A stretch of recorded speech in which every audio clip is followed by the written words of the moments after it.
자, 여러분, 우리는 건강한 교회의 모델을 살펴보고 있는데요. 그 세 번째 모습은 초대교회 성도들이 함께 예배하는 삶을 사는 모습입니다. 그들의 예배하는 모습을 통해서 우리는 건강한 교회가 어떻게 예배하고 어떻게 그 예배를 통해서 성장해 가는지를 확인해 보겠습니다. 오늘 본문의 42절에 보니까 그들의 예배하는 모습을 떡을 떼며 오로지 기도하기를 힘쓰니라 그랬습니다. 자, 초대교회를 통해서 우리가 배울 수 있는 건강한 교회의 특징은 그들이 떡을 떼며 오로지 기도하기에 힘쓰는 그들의 예배하는 모습입니다. 문자 그대로 떡을 떼며 라고 되어 있습니다. 이 떡을 뗀다는 말은 아마도 그들이 모일 때마다 식탁의 교제를 함께 나누는 것을 말하겠지만, 이 의미 속에 주의 만찬, 성찬, 떡을 떼고 잔을 나누면서 우리를 위해 피 흘려 죽으신 예수 그리스도, 그의 살과 피로 한 몸 이룬 한 형제임을 확인하는, 그러니까 어떻게 보면 성찬과 애찬의 교제가 함께 어우러진 그런 모습을 우리가 상상할 수 있습니다. 자, 그러니까 그것이 예전적인 식사, 성찬, 성예전적인 식사가 그들의 예배 모임 가운데 이루어졌다는 것을 알 수 있죠. 그들은 그 모임을 통해서 기도하기에 전념했는데요. 여기서 말하는 기도라는 것은 자기 개인 기도를 모여서 함께 했다는 것이 아니고, 그 공동체가 함께 기도 모임을 하고 기도를 통하여, 예배가 기도의 중요한 순서로서 공동체가 함께 기도하며 예배했다라는 사실을 우리에게 보여주고 있습니다.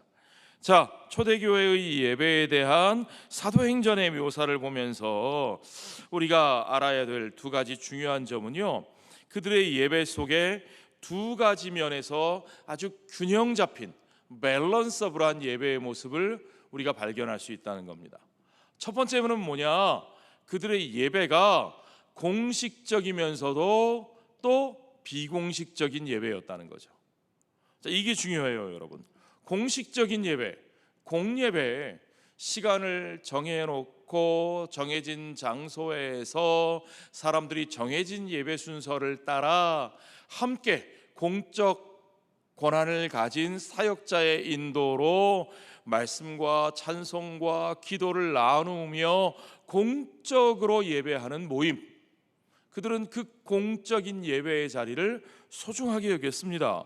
그것뿐만 아니라 그들의 예배는 비공식적인 예배, 그러니까 그렇게 공식적이고 질서와 형식을 갖춘 예배뿐만 아니라 그들의 삶 속에서 늘 함께 친밀하게 모이며 가까운 사람들이 서로 같이 챙기며 함께 떡을 떼며 서로 사랑을 나누며 긴밀하게 기도 제목을 나누는, 그런 정말 흉어물이 없고 마음이 열리고 하나됨을 경험할 수 있는 그런 비공식적인 예배, 공적인 예배와 아주 친밀감을 느끼는 그런 작은 소그룹의 예배의 모임이 그들의 삶 속에서 같이 어우러졌다는 거죠.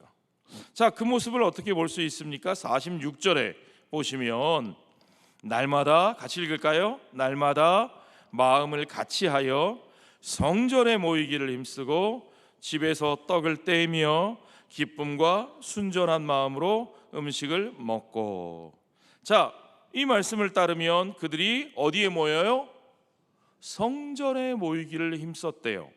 이 예루살렘 교회의 모습이니까 당연히 예루살렘 성전이겠죠. 성전에 모이기를 힘쓰고 그리고 집에서 떡을 뗐다는 거예요.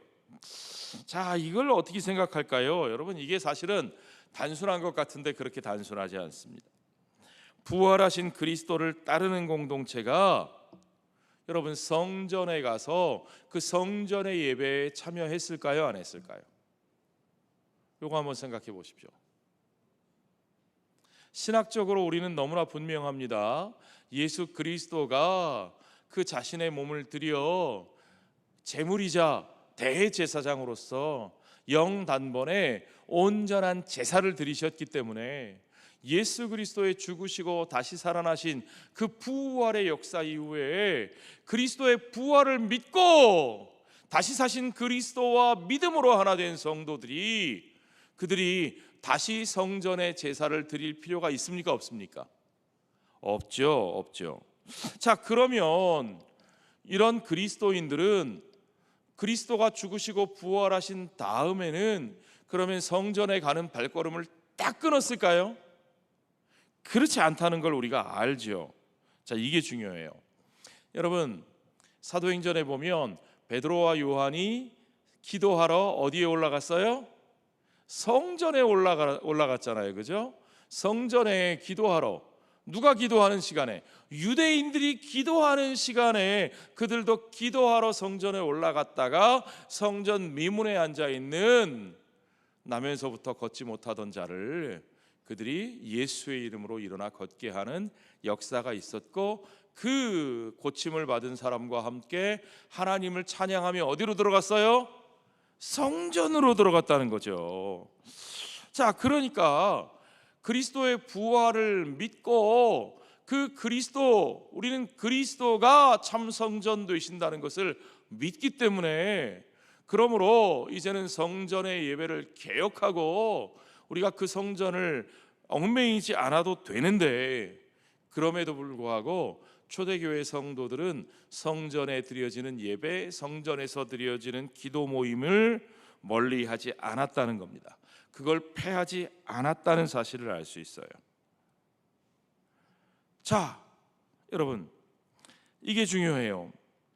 그 기도 예배, 그 성전의 모임, 물론 우리가 그들이 성전에 바쳐지는 제물을 드렸을까?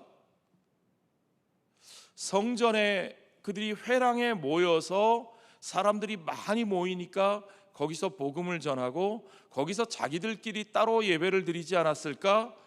여러 가지로 생각할 수 있습니다. 그러나 어찌됐든 초대교회 성도들은 성전의 기도 시간에 올라갔고 성전의 모임을 소중하게 여겼고 그곳에서 함께 모이는 예배의 자리를 지켜나갔다는 거죠. 물론 이후에 성도들이 예루살렘 교회가 핍박을 받아서 여러 곳으로 흩어지고 안디옥으로 어디로 세워진 여러 교회는 그곳에는 성전이 없기 때문에 그들은 성전에 모일 수 없고 그들은 유대인들의 회당 또는 각자의 집에서 모여서 그곳에서 말씀과 기도로 예배를 드렸을 겁니다. 그러나 어쨌든 그들은 이렇게 성전 안이든 성전 회랑이 됐든 그곳에서 공식적으로 함께 모이는 공공의 기도와 공공의 예배를 소중하게 여겼다는 겁니다. 이게 중요해요. 그럼에도 불구하고 그들은 그것뿐만 아니라 또한 틈나는 대로 날마다 집에서 모여서 뭘 했다고요? 떡을 떼며 같이 기도하는 일에 힘썼다는 거예요. 자, 이 두 가지 모임, 그 떡을 떼는 것이 정말 아이고 배고프지, 고생했어요, 수고했어요, 우리 식사하면서 교제합시다 하는 애찬일 수도 있고, 그것이 정말 주님의 살과 피를 기념하면서 떡을 나누고 잔을 나누고 하는 성찬의 예전적 의미가 더 강한 것일 수도 있고, 우리가 정확하게 알 수는 없지만 공적인 자리에서 성전에서 모이는 예배도 소중하게 여기고 가정에서 친밀하게 떡을 떼며 함께 기도를 나누는 모임도 그들에게는 너무나 소중했다는 거죠. 자, 이게 중요합니다. 초대교회는요, 그렇게 전통적으로 내려오는 교회 모임과 조직과 공적 예배도 소중히 여겼고요, 그리고 친밀함과 비형식적인 가운데서 먹고 마시며 함께 교제하고 기도 제목을 나누는 모임도 너무나 소중하게 여겼다는 사실을 우리가 기억한다면, 오늘 우리들의 예배 속에 있는 이 혼란들, 어떤 사람들은 그런 얘기합니다. 아니, 예배라는 게 뭐 꼭 교회를 가야 예배인가? 우리가 이렇게 가정에서 모여서 사랑 나누고 정을 나누고 그렇게 하면 예배지. 말씀 나누고 기도하고 그러면 예배지. 그러면서 공적인 예배를 소중하게 여기지 않고 공적인 예배를 아예 참여도 안 하는 사람들이 오늘날 굉장히 많이 있습니다. 또 반대로 예배라는 게 공적인 예배가 중요하지. 무슨 사람들하고 따로 모이고 가정에서 만나고 같이 밥 먹고 그러면 괜히 사람들하고 휘말리고 피곤해지고 말만 많아지고 상처받고 아유 난 그런 거 안 할래. 그게 무슨 예배야? 엄숙하지도 않고 그런 식으로 그렇게 비공식적인 예배 모임을 폄하하는 사람들도 있습니다. 초대교회는 두 가지 모두 다 폄하하지 않고 가볍게 여기지 않고 두 가지 모두 다 소중하게 여겼다는 거죠. 자, 여러분, 우리가 과거의 전통을 지키는 것도 중요합니다.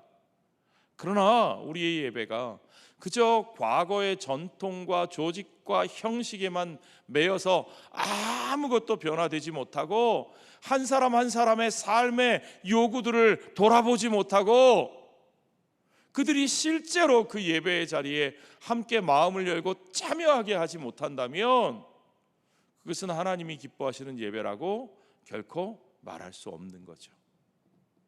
교회는 이 두 가지 종류의 예배가 둘 다 너무너무 소중합니다. 그리고 그 두 가지 예배를 드리는 데 있어서 사실 예배의 형식과 거기서 사용되는 찬양과 이런 것들은 하나의 시대의 문화적 방식을 따라 사람들이 하나님의 말씀을 제대로 선포하고 자기들의 마음을 잘 표현할 수 있는 가장 좋은 방식을 사용하면 되는 거예요. 그 표현 방법과 형식은 문화적인 것이고 그건 시대에 따라 달라집니다. 그러나 그 형식에 담겨 있는 내용, 본질은 초대교회 성도들이 말하는 것처럼 교회의 공적 예배를 통해 말씀과 찬송과 기도가 하나님 앞에 드려지고 가정마다의 친밀한 모임을 통해서 떡을 떼고 서로의 기도를 깊이 나누는 이 두 가지 본질은 사라지지 않는다는 겁니다. 우리는 시대의 변화나 다양한 사람들의 요구에도 귀를 기울여야 합니다. 그러나 교회를 세우신 성령 하나님께서 그 교회가 공적인 그리스도의 몸으로서 성도들이 함께 그 공적 교회의 조직을 세워나가고 그것을 질서 있게 존중하면서 함께 예배드리는 공적 예배의 중요성은 아무리 강조해도 그것은 부족하지 않습니다. 이 중에 어느 하나라도 우리가 소중히 여기면 그 교회는 지나치게 경직되든지 아니면 지나치게 그냥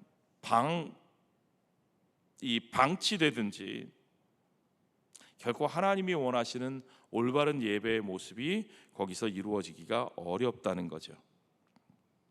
어떤 사람들은 좀 더 공식적이고 좀 더 엄숙한 소위 말하는 그분들의 표현으로 경건한 예배를 원합니다.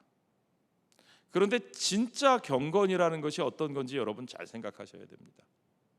하나님 앞에서 경건하다는 것은 우리의 마음이 주님 앞에 모아져 있고 주님이 바라시는 합당한 복음의 진리 안에서 우리의 삶을 주님 안에 드리며 주님과 보다 친밀한 교제를 나누게 되는 것이 그것이 경건입니다.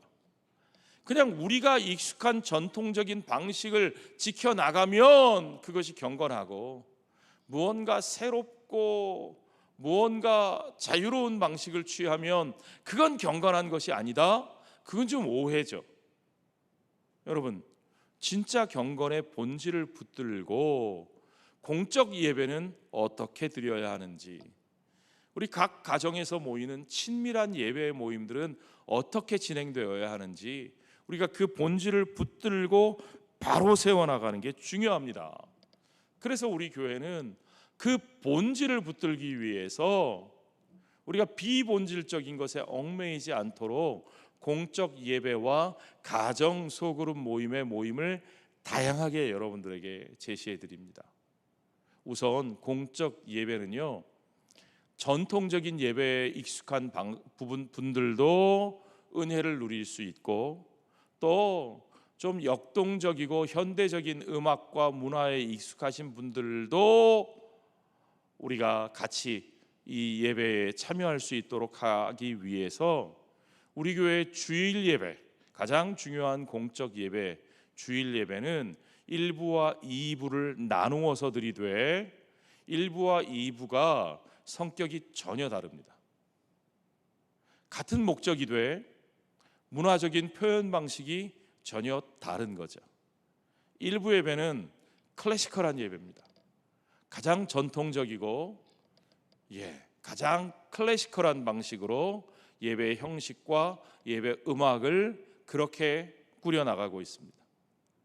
그래서 우리 전통적인 예배 방식으로 목회자가 앞에 나와서 예배 순서 전체를 진행을 하고요, 성가대, 찬양대도 앞에 서서 찬양을 드리고요, 회중 찬양과 성가대 찬양이 따로 있는 전통적인 방식이죠.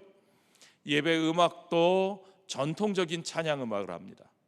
그래서 예배 음악도 피아노와 올겐과 그리고 실내악 오케스트라가 함께 연주하는 클래식 악기들로 구성이 되어 있고요. 가능하면 곡 선곡도 앞에 경배 찬양은 찬송가 1장부터 50장 사이에 있는 하나님을 경배하는 가사. 여러분, 찬송가 책에 있다고 전부 다 경배 음악이라고 생각하시면 안 됩니다.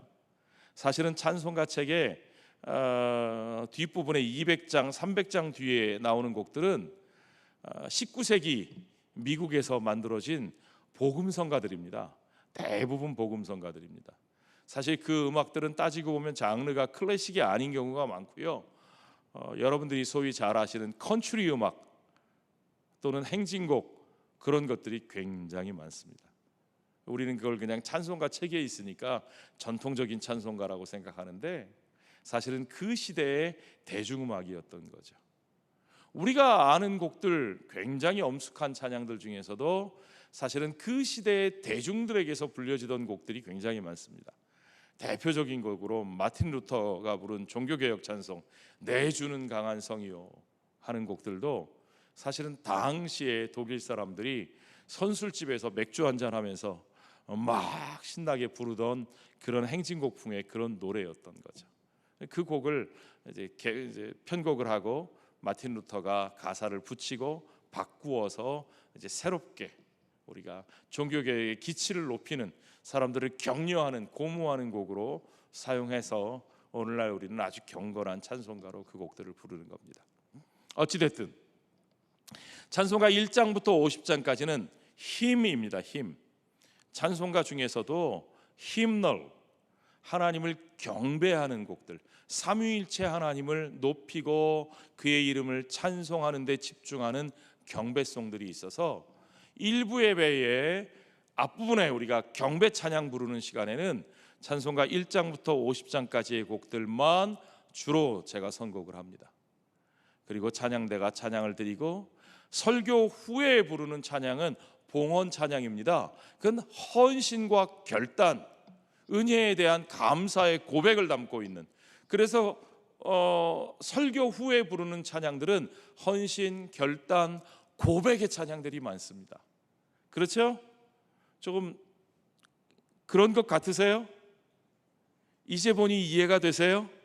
여러분들이 예배를 참석하시면서 그런 부분들을 이해하시면 예배를 이해하시는 데 도움이 됩니다.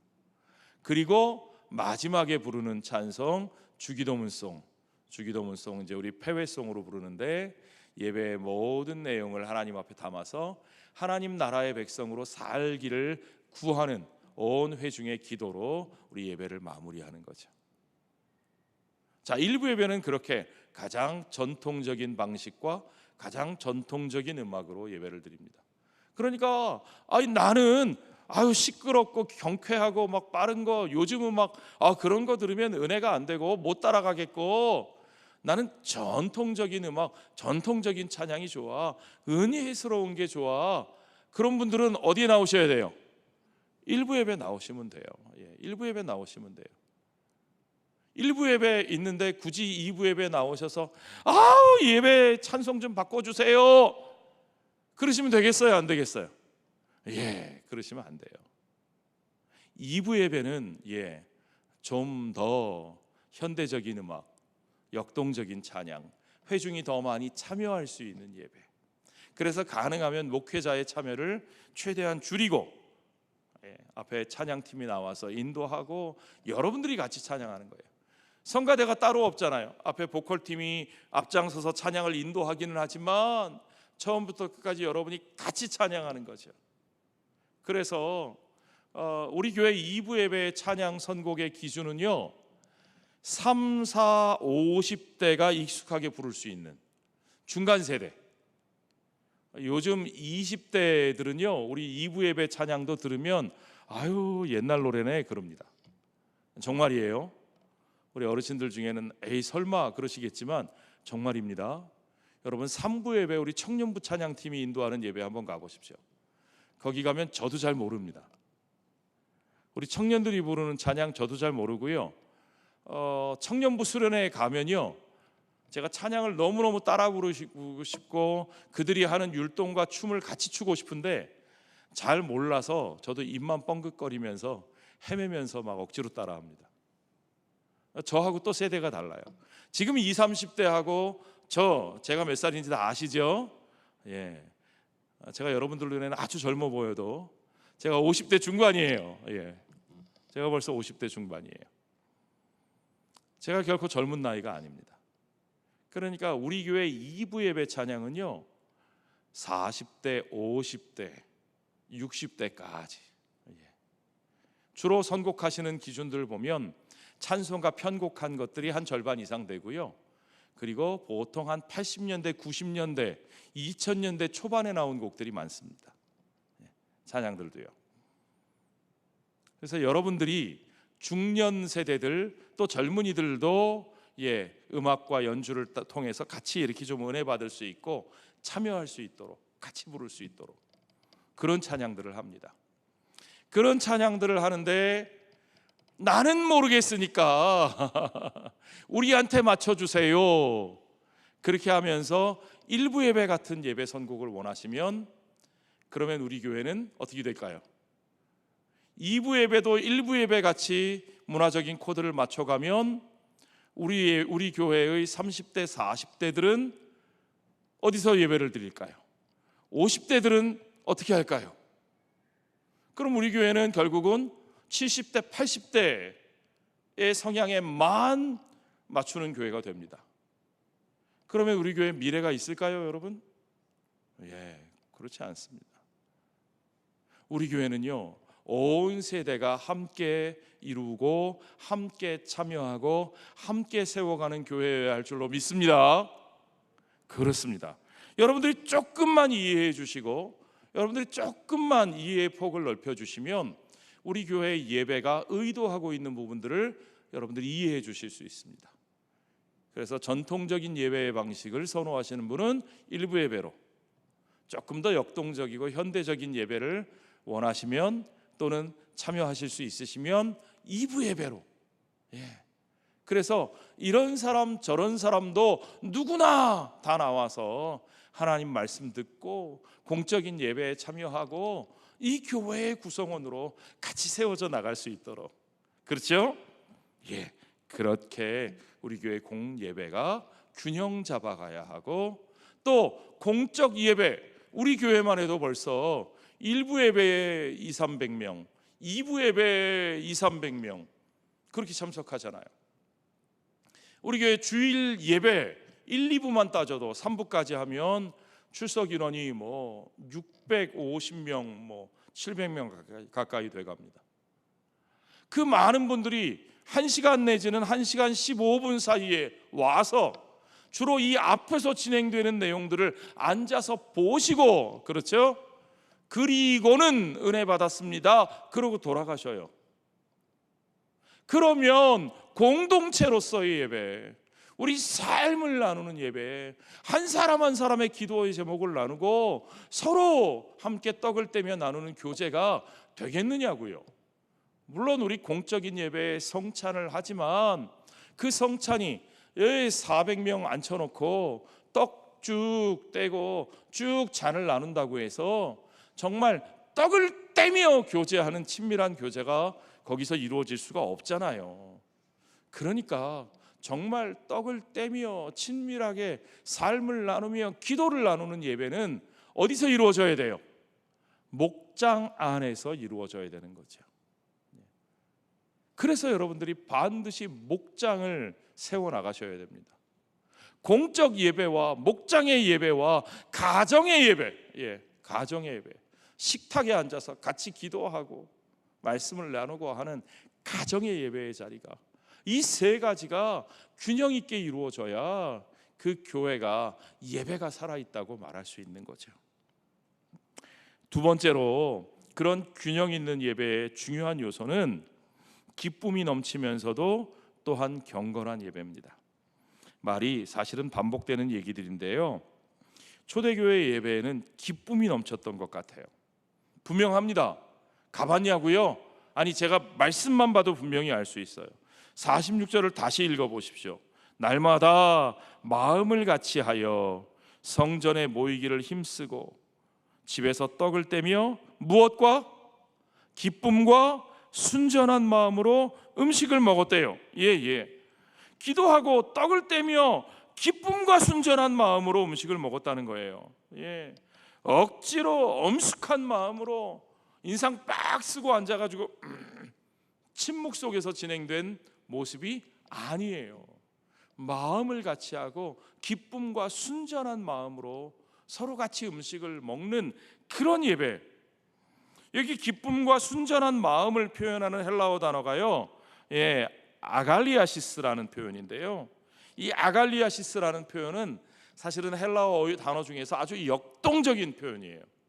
막 기쁨이 막 끌어넘치는, 여러분 막 냄비에 밥 해보셨어요? 요새 다 전기밥솥에다 밥을 하시니까 냄비에다 밥을 하면요, 물이 금방 끓어가지고요 막 부글부글 끓어넘치는데 뜸을 들여야 되는데 냄비 뚜껑이 막 그냥 열리고 막 끓어넘쳐가지고 그 밥 뜸 들이는 게 얼마나 힘들어요. 불 조절하고. 제가 어릴 때 골로 썼는데, 골로, 석유골로 아시죠? 이 석유골로는 그거 불 조절하는 것도 얼마나 힘들어요. 그래가지고 막 옛날에는 냄비에다 밥을 하면 밥이 막 타고, 그죠? 타지 않으면 설익고, 뜸이 덜 들고, 설익지 않으려면 타버리고. 아이고. 근데 그렇게 부글부글 끓어넘칠 때 막 냄비 뚜껑이 끓어넘치는 것 같은 그런 표현, 그게 아갈리아시스예요. 기쁨이 끓어넘치는 거예요. 그냥 가만히 기쁘다 속으로 삭히고 있는 게 아니라 그 기쁨을 막 겉으로 드러내고 막 표현하고 나타내는 겁니다. 우리가 왜 이렇게 기쁘게 예배를 드려야 됩니까? 우리 예배는요, 하나님이 저와 여러분을 위해서 하신 사랑과 은혜를 기억하는 자리입니다. 하나님이 어떤 일을 하셨어요? 하나님이 우리를 위해서 자기의 아들을 보내시기까지 하셨고요, 그리고 하나님께서는 우리들 마음속에, 우리들의 삶 속에 그 하나님 아버지와 아들의 영이신 성령 하나님을 보내주셨습니다. 그 아들의 몸으로 교회를 세우셨고 그의 성령을 이 땅 가운데 부어주셔서 성령을 통해서 이 교회가 세워졌어요. 그런데 여러분, 그 교회가 모여 드리는 예배가 어떻게 기쁘지 않을 수 있겠습니까?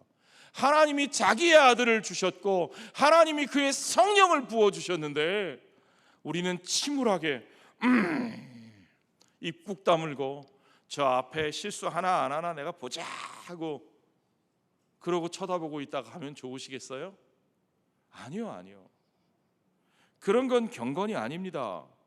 그런 게 엄숙한 예배가 아닙니다. 여러분, 우리의 예배는 성령의 열매고 우리의 예배는 그리스도의 은혜, 그 사랑의 결과입니다. 그러므로 우리의 예배는 기쁨과 감격이 넘치는 예배여야 되고, 마땅히 하나님의 백성들은 그 기쁨과 감사를 나누면서 역동적인 예배를 드려요. 여러분, 주일 예배라는 게 어떤 의미를 가지고 있는지 아세요? 주일, 왜 구약 시대의 성도들은 안식일 날 성전에 모였는데 우리는 안식 후 첫날 주일날 모여요? 그렇죠. 안식 후 첫날이 무슨 날이에요? 예수님이 부활하신 날이잖아요.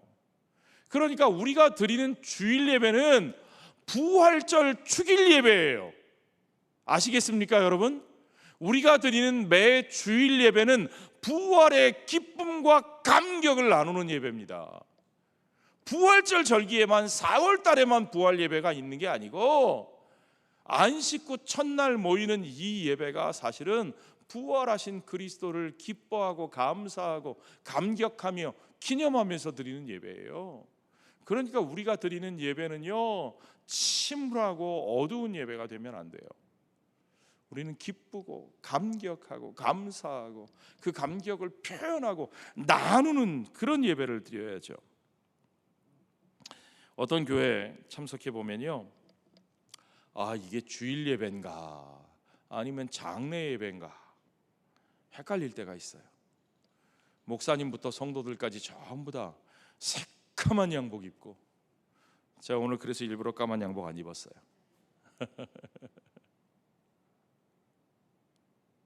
전부 다 하얀 셔츠에 새까만 양복만 입고 다 점잖게 앉아가지고, 혹시 아이들이 무슨 소리라도 내면 쉿! 여러분, 세대통합 예배 때 애들이 좀 떠들죠. 그게 예배에 방해가 되시나요? 아니죠. 전혀 방해 안 돼요.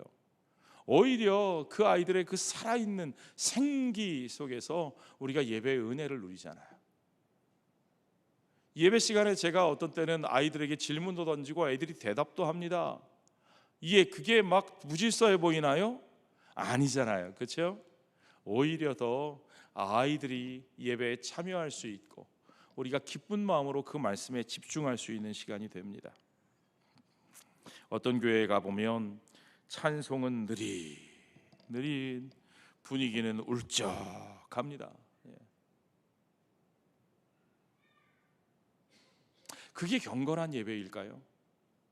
어떤 교회 가면 이 찬송가 책에 있는 노래만 하는 것도 모자라서 시편 찬송만 불러야 된다고 그렇게 강조하는 교회들도 있더라고요. 시편 찬송이 아닌 모든 찬송은 다 예배 시간에 부르면 안 된다는 거죠. 과연 그럴까요? 그럼 오늘 우리들의 삶 속에 터져나오는 고백과 감사와 기쁨의 노래들은 다 우리가 예배 시간에 부르면 안 되는 겁니까? 아니요. 우리의 신앙은 기쁨과 감사를 하나님께 올려드려야 하고요, 우리들의 모든 예배는 성령께서 이끌어 가시는 축제여야 하는 것을 여러분 믿으시기 바랍니다. 자, 그럼에도 불구하고 초대교회 예배는 불경건하지 않았습니다. 무질서하지 않았습니다.